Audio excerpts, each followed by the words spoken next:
In every operating room, in every ward, in every clinic, and every team meeting, a silent battle brews. Conflict, negotiation, identity. Welcome to the Scalpel and Sword podcast, where I, Dr. Lee Sharma, physician and conflict analyst, explore the hidden negotiations beyond modern medicine. Let's trade burnout for boundaries and learn the art of healing with precision and power. Hello, my peaceful warriors. Welcome to the Scalpel and Sword podcast. I am your host, Dr. Lee Sharma, physician and conflict analyst, and I am so excited to have on the podcast today Kimberly Best. Kimberly is a registered nurse. She also has a master's in conflict management from Lipscomb University. She has multiple certificates in training as a mediator and in conflict resolution and mediation from the University of South Florida, from Pepperdine, from Hofstra. She has been a long-time clinical practitioner as a nurse, but she also has loads of experience. She actually has her own company. She is the founder of Best Conflict. I'll make sure I'm going to say that company right. She has a wonderful blog. She has trained mediators. She is working actively training people in the healthcare space. And honestly, she is kind of what I want to be. So I really aspire to be working at the level she is working. And it is the reason why I'm so thrilled she is on the podcast today. Kim, welcome. Thank you, Lee. I'm excited to be here. And it really makes me excited to hear you say that you want to do this and your commitment toward it, because I think a rising tide lifts all boats. And the best mediators I know are actively trying to help others succeed in the field. I jokingly say I'd like to work my way out of a job, but we all know that there'll always be conflict. So that's the least of our worries. So thank you for what you do. Oh, my goodness. When I read your website, when I found you, when I started reading your blog, I think the one thing that really jumped out to me is your approach to conflict, which I think is one of the biggest things that we try to talk about, which is conflict is not negative. Conflict is not bad. The presence of conflict doesn't mean you're doing something wrong. It really can be transformative. And that's like the first thing that you talk about on your website is changing that worldview about what conflict is. What was your light bulb moment? This idea that conflict can be transformative. Yeah, I think we all know that conflict is normal and it's part of life. Well, do we know that? I mean, that's the question, right? Well, I ask people, what did you learn about conflict when you were growing up and you were the source of conflict? And I think we don't learn that it's normal, right? We learn that something is wrong. More than that, we learn usually that the people are wrong. And I'm a person. And I know that I have been in the middle of conflict quite often, even if that's not my intent, right? So it is just coming to grips, really, I think, as an ER nurse, as a trauma nurse, that things go sideways because it's life and not because people are messed up or bad or wrong or anything like that. It was just kind of the process, I think, of growing up and recognizing that the hard stuff is not in the way. It is the way. And then equally recognizing that, darn, we haven't learned the tools how to do that. And if you don't mind, Lee, I'll tell you how I became a mediator, moved from nursing into mediation.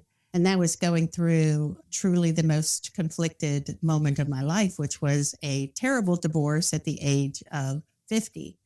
It was so acrimonious that my family is damaged forever as a result of this. And it was mostly, in my case, and I'm not the only one that shares this, but the aggressiveness of a divorce attorney who was more interested in winning than keeping a family together. And then that's, again, the nature of divorce, going the attorney route. And my brother, who is an educator, said to me, have you heard of this thing called transformative mediation, which is out of Hofstra? And back in that day, if you Googled mediation, Google said, you mean meditation, because nobody knew what mediation was 15 years ago. So I went to Hofstra and I was blown away by recognizing there are tools, there's a skill set, there's a process that we just haven't learned. And then as I began that process, of course, then I went through the education things that you talked about, mostly because I didn't want other people to have to go through what I went through.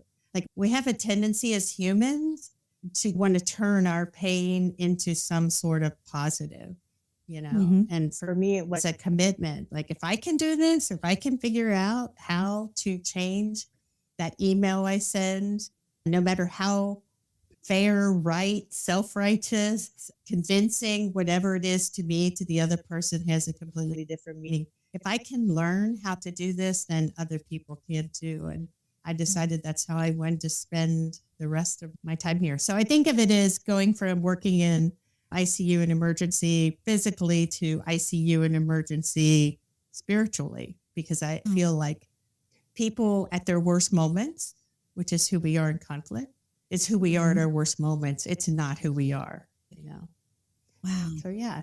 You're amazing. The fact that you're able to take something in a horrible experience like that and turn it into something that's going to benefit so many people, let alone healthcare providers, that's power, being able to do that. I think it's so interesting because I remember when I came through and I did my master's, and it's been 20 years ago. You're right. Mediation was not something that was just high on the radar. We talked about it just by virtue of being in a master's program for conflict resolution, but it was not something that was widely known. And I think it's still something in healthcare that's not, even in community in general, that's not widely recognized. And I think part of the problem with it not being widely recognized is people feel like they only have a couple of avenues. They feel like they either can shut up or they can go to litigation. It's one or the other. And having the ability to know that service and those people that are trained like you out there, I think that's so incredible. How often do you find that people really reach out to you? Is this something that happens a lot now, that people are more aware of the process of mediation?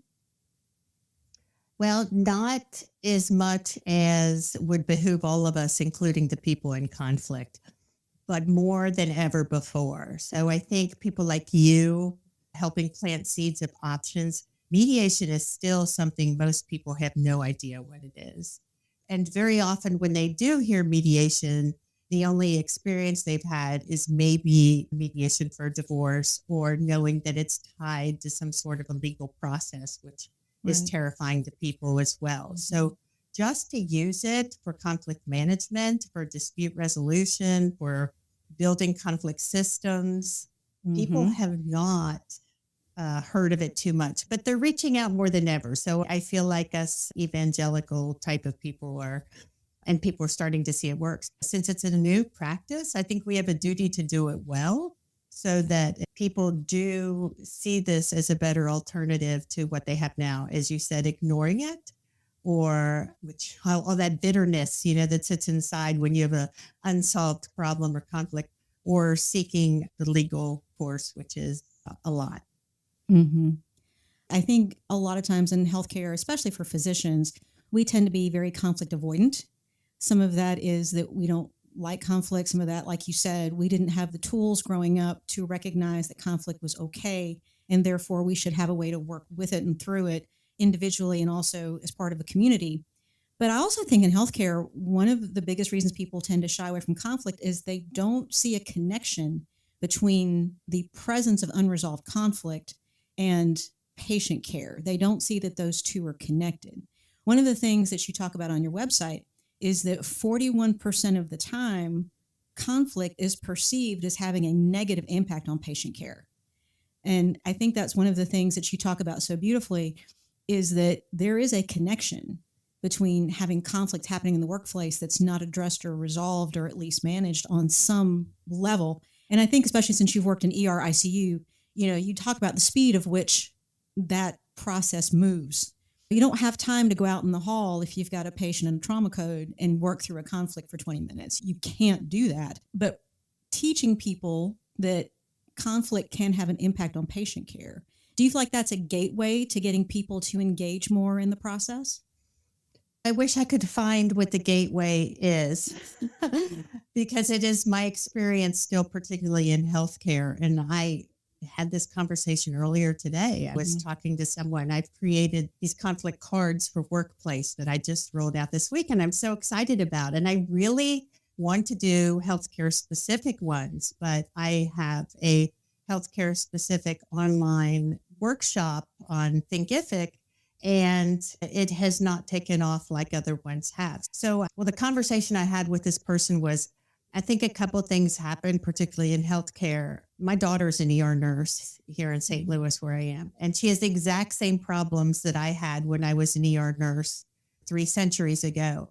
And her attitude is the same. I've heard, well, this just is what it is. It's not going to change. I think part of it is that sad acceptance that things aren't going to go anywhere. I think part of it is the blame and shame, maybe a fear of admitting we're wrong because we're so tied to fear of lawsuits, fear of litigation. And one of the things I teach, Lee, is that fear is a terrible reason to make a choice. Don't choose to move away from something, choose to what you want to become.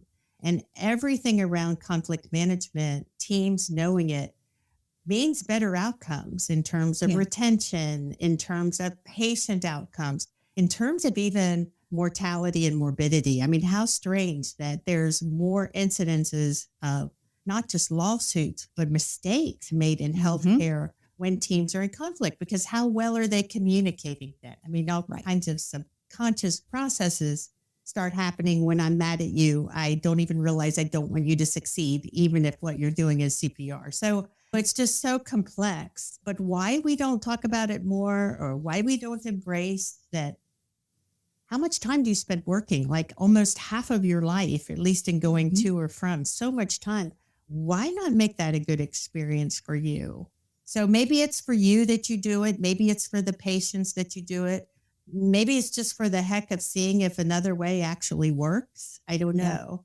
Maybe it's because what you learn at work and how to handle conflict is also going to be a benefit to you at home and any other relationship you have, because these skills are quite transferable. Okay. But I do think there's some inertia to that. Like you talked about your daughter who's now working as an ER nurse, and she is dealing with the exact same things that you were dealing with when you were working in that space. How crazy it is that we're still not embracing this idea of managing and having systems in place to work through conflict as being something that's not only pivotal for patient care, but for our personal wellness and to avoid burnout. One of the things you talked about in your blog, one of the things that I see a lot, and I would love to know if this is something that you see because you also work in dispute system design, is the people who are primarily responsible for helping systems adopt dispute systems, which are going to be more administration and more people in leadership. It's hard for them to see why this needs to be here. It's like, oh, we're fine. Now, I think part of that is, like we talked about, people seeing conflict as bad. And so if we have conflict, are we doing something wrong? No. I had a medical student on the podcast a while back, and one of the things that she talked about, and I love this quote and I keep using it, that the practice of medicine is sticky. It's a very sticky world that we live in terms of us carrying all of our personal goals, our personal motivations into this realm of patient care. It's going to be a difficult process. And so conflict as a result of that is to be expected. So to say that we don't need to have a system in place to deal with it is really crazy almost. We don't admit that. But I think one of the things that you put in your blog was, if you look at the average cost of a mediation, which is going to be about $3,000, and you compare that to the cost of training a new nurse, which is $56,000, having to replace that person, the math sort of speaks for itself. And when we look at the crisis of burnout that we have, I think one of the other things that you put on there is, and I think about things that would convince people to buy into working in a conflict resolution system, actually learning how that system works, actually developing those skills, is the idea that if you have a team that's got really high turnover and you're constantly having to train people and you're not asking yourself, why am I having a hard time keeping people on this team? Then the question you naturally have to ask is there conflict going on that is driving people away? Are you seeing people more and more using some of these metrics to actually seek out dispute systems? I mean, I use every metric that you read on the blog because it's mind-boggling to me. Everything you just said is mind-boggling. We know that healthcare shortages have been forever. We've never had an abundance of healthcare workers. And then since COVID, it's worse than ever. I did work with a team. It was actually the wife of a physician's practice who reached out to me, and I've worked with them for years. But the first time I worked with them, someone said, if anywhere I'd ever worked had a service like this, I would have never left. Because Wow. indeed, you're right. Most of the time, it's for some conflict that people leave. They don't leave work when they're happy. They leave because of conflict. So how much does it cost me to train an entire unit in conflict management skills? Nothing close to what it costs for them to replace one healthcare worker, one. And I'd love to know your perspective since you do this work, Lee, as well. What is it about an easy, inexpensive fix? And oh, by the way, if you're a manager and you don't want to keep doing this, what I do for this group, I am the go-to person. I onboard new people. I tell them the workplace agreement that is this department, design their work. I don't tell you how you should work and play together. I find out how you want to work and play together and then help you decide what that's going to look like along each step of the way. You want respect? What is respect? What does that look like? How are you going to talk to each other? So I onboard new people, and then if they get stuck, they reach out. If they can't resolve it themselves, you want your teams, you want your people to be able to work out their problems between each other. That's how you build relationships, not going to the nurse manager. Imagine being the nurse manager and not having to do that job. Like, there's a million reasons it makes sense, but I don't know. I'd like to know from you why you think this isn't like taking off in a huge way, because it's effective, it's not expensive, and you pay a price on the front end in terms of a little bit of work that takes care of the back end. But we keep on paying that back end price for not putting in some front end work. What do you think's going on there? I think one of the biggest things I see, and one of the biggest reasons why people have a hard time sort of wrapping their brain around having a process or having a system for conflict, I think it's twofold. I think the first one is, if you are actively seeking out a system to manage conflict, then you're sort of either tacitly or out loud saying, this is a systemic problem. We have a systemic problem, and that's hard for people to admit to. That's hard for them to say, my system needs work. Sometimes it's easier for people to say, oh, our system's fine. Oh, all our employees are happy. No. You have to say on some point, even if all of your employees are in a really good place and you've got no turnover, I'm thrilled for you. That doesn't mean that you shouldn't have something established so that when the inevitable does happen, I'm not saying it's an if, it's a when. You're going to have a patient go south. You're going to have a family member that's argumentative. Something's going to happen that maybe doesn't have anything to do with your team, but it's in your system. And so to have something in place to work with it, I think is really important. But to say it's systemic, it's easier sometimes to say it's an individual. And the healthcare system in general, and with burnout, has definitely done that. It's like, oh, this is an individual problem. It's like, no, this is moral injury and this is systemic and we need to address it that way. So I think conflict goes hand in hand with working with burnout and moral injury.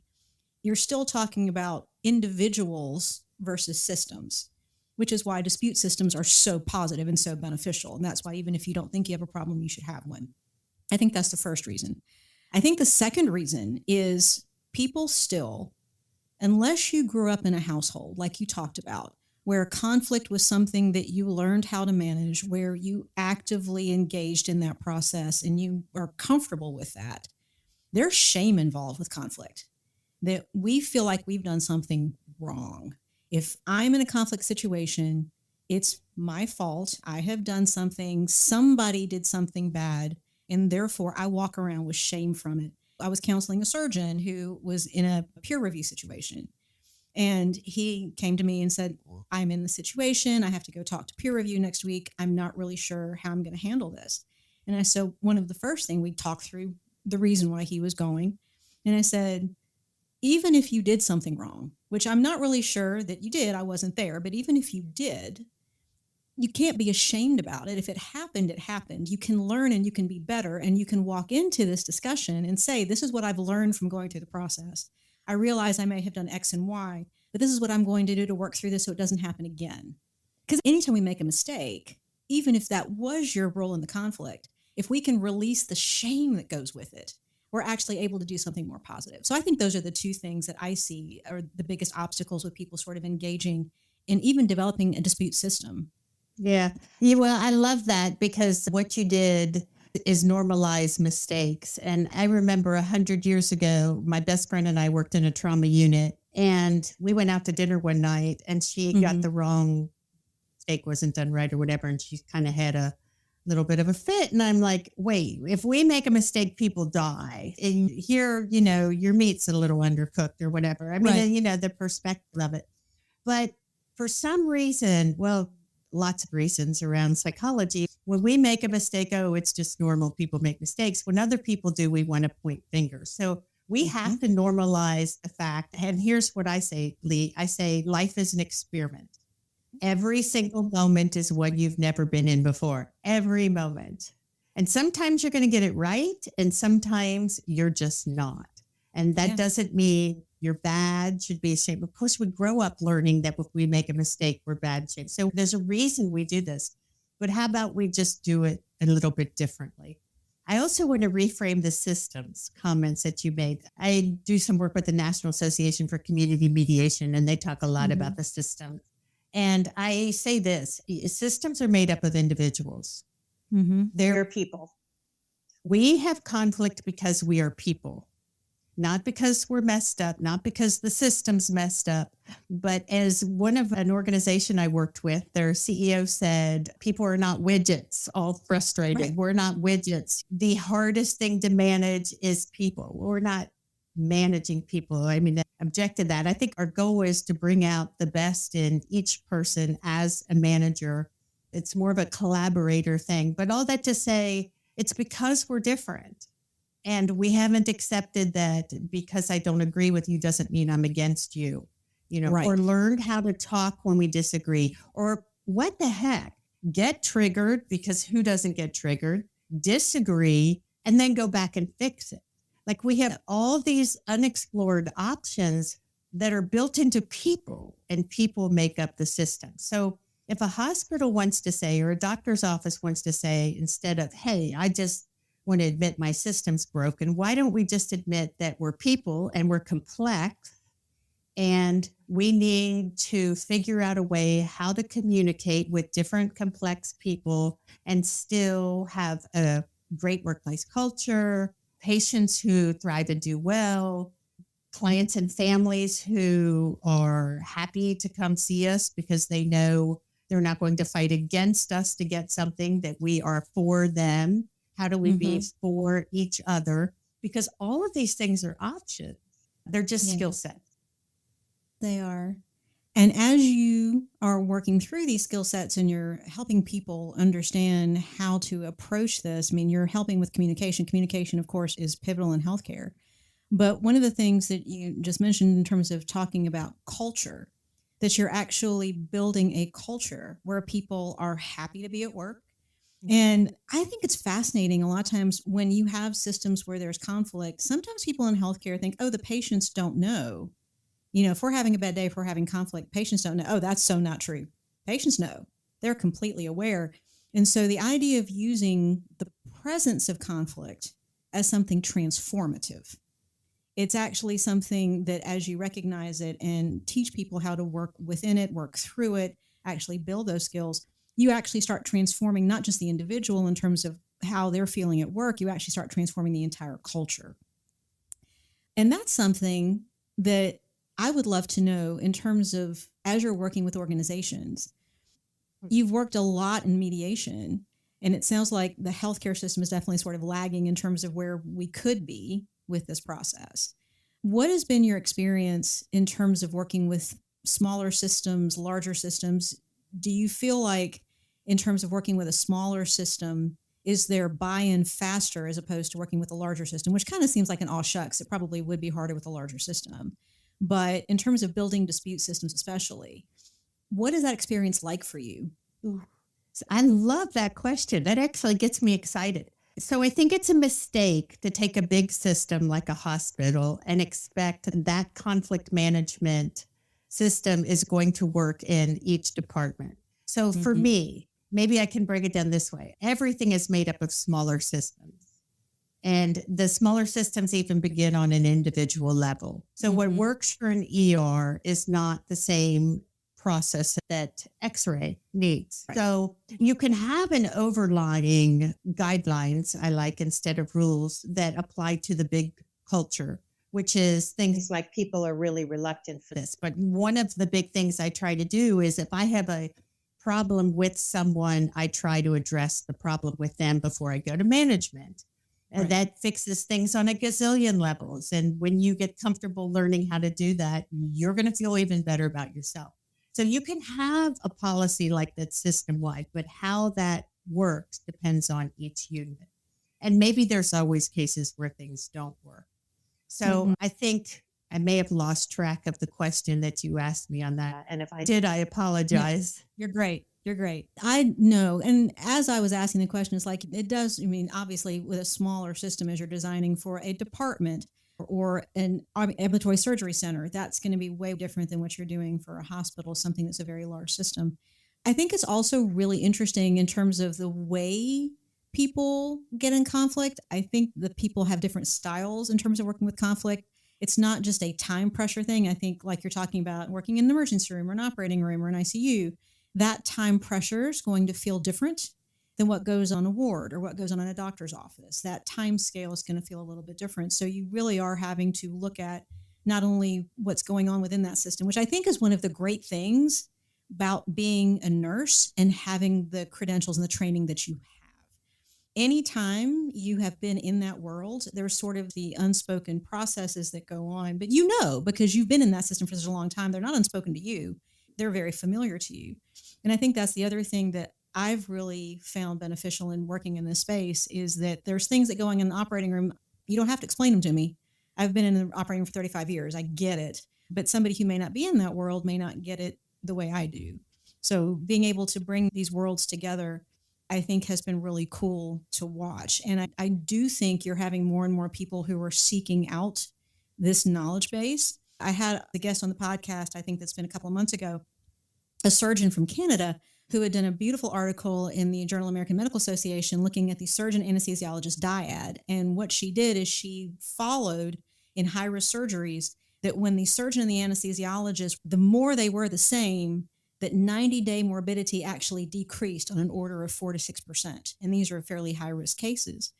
And she not only found that it decreased, the more that they worked together, the more that morbidity went down.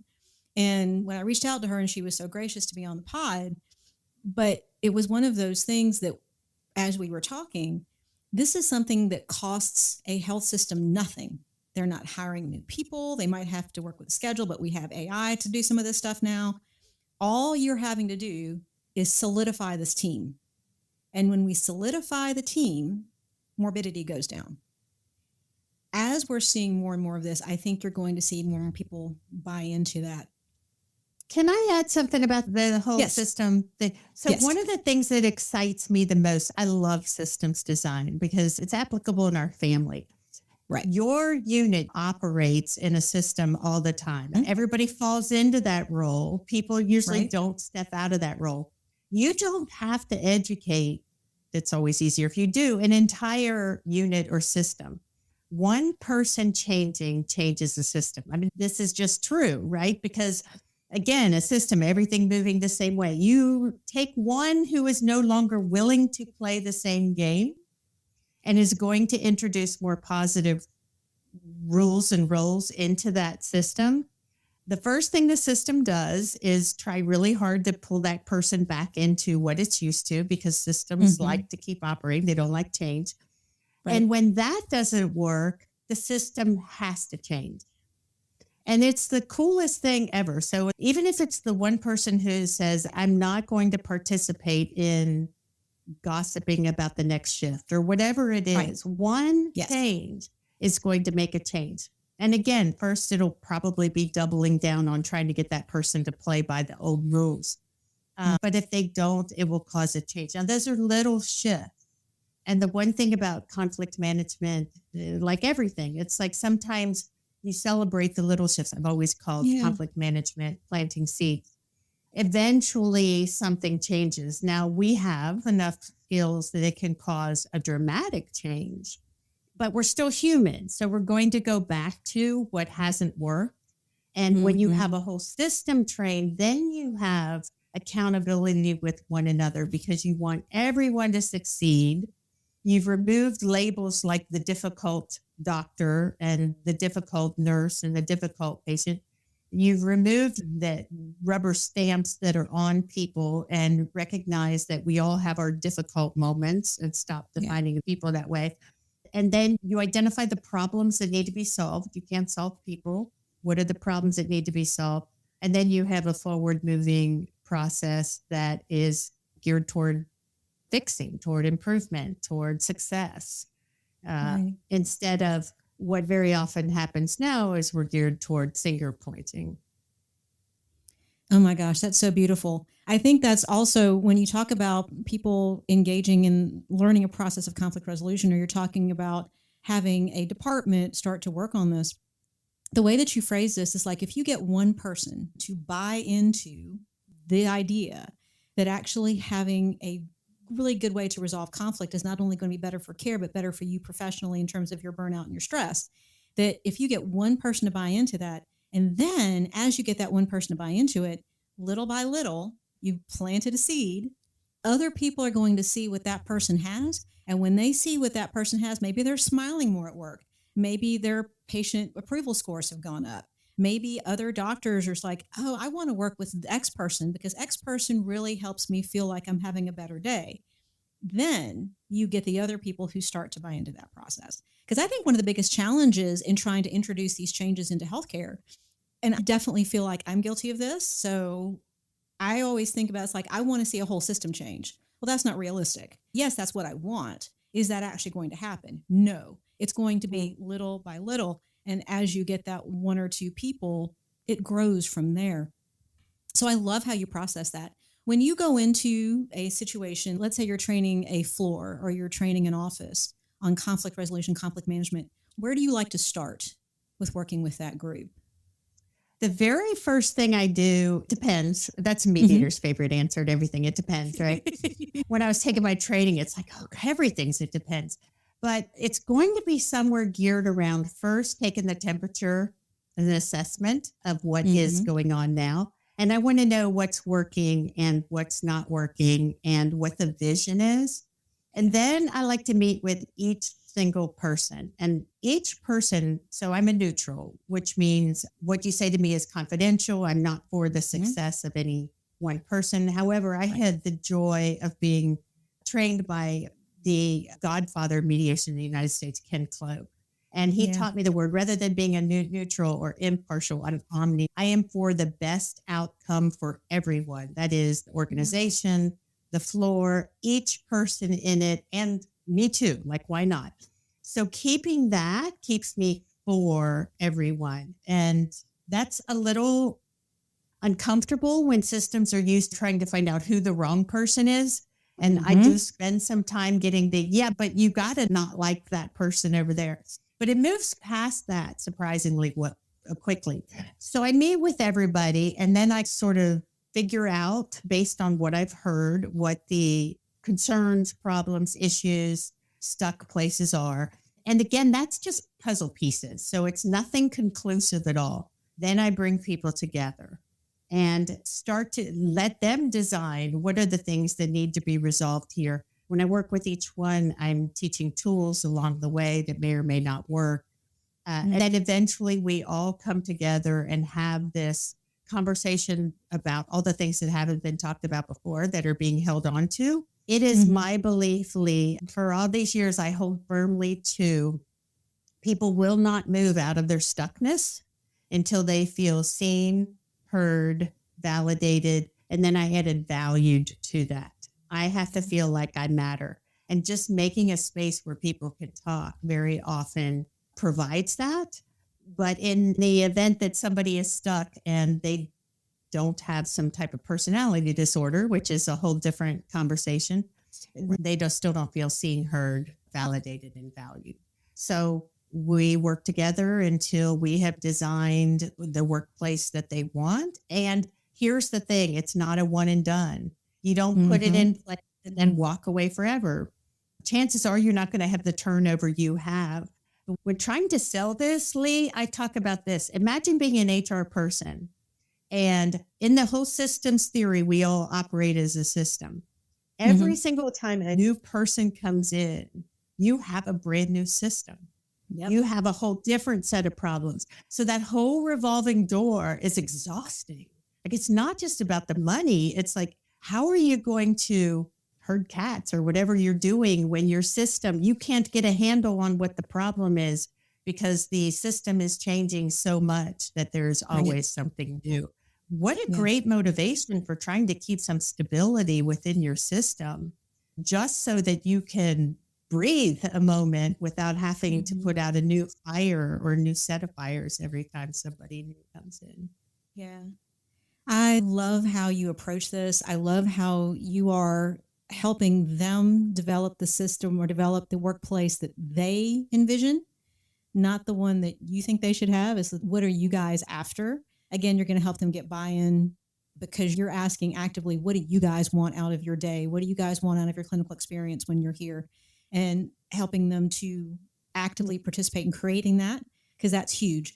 People have to, like you said, they're feeling seen, they're feeling heard, they're feeling validated. And once they have that feeling that they're important, that they're a pivotal piece of this puzzle, when they buy into that, the vision is going to form itself and almost will become something that happens just because you've given them the tools to do it, but it's their vision that's manifesting. And I think that's so powerful because no two workplaces, no two hospitals, no two ORs, no two ASCs are going to look exactly the same. And you're helping them see, what does our culture look like? I think that's so big. And then I think it also makes it easier, like you said, when you have a new person coming in to that, it's like, okay, well, now we're different because we have this new piece. But if you've already got a system or if you've already got tools in place to envision that, it's going to be less of a shock. It's going to be something that's more easily accepted and incorporated. I think that's so phenomenal. If you could teach, okay, so I'm giving you the golden ticket.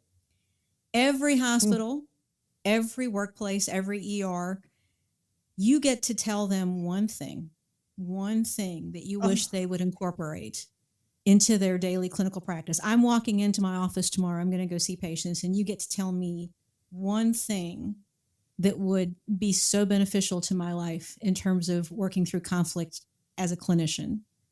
What would that be? So it's going to be a complex one thing, but I think two things come to mind. William Ury getting to yes, talking about the power of respect. Yeah, it's just respect. But the word humanity is what came to my mind. It is that we are all humans and we are all going through hard stuff and we all make mistakes. And for me, I think maybe grace is the word. I don't know. I think grace, if I had to choose a word, it would probably be grace. I think for me, part of the thing that's always motivated me is I know I'm not a bad person, but I've done a lot of dumb things in my life. And I don't want those things to define me. So how can I do that to someone else?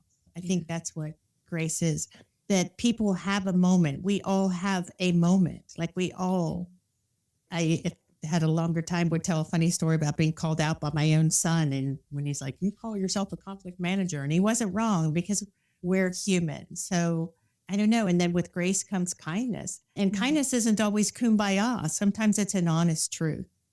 Yeah, there's a few things. Authenticity comes up. Imagine being able to be you and not perfect and still be okay to be you. That goes with grace probably too. So thank you for the one shot. And I turned it into 5. Hey, but that's hard. Honestly, to think about one thing, that one thing is very multifaceted, but the idea that we are human and having a human experience, and we understand that we would want to extend the same grace to ourselves that we should extend to other people. But it has to start with us. We have to extend it to ourselves first. And I think sometimes healthcare providers can be very hard on ourselves. We're very, very, very difficult on ourselves. And sometimes that does manifest itself as conflict as well. We're punishing ourselves for past mistakes. We are loath to sometimes let ourselves be imperfect. And yet, if we can't extend that to ourselves, it's going to be really hard to extend it to other people. And if we are able to learn how to do that, and if it's however we learn how to do that, if it's the seeds of a conflict management system or a dispute resolution design that gives us the space to do that, then how awesome. How fantastic is that?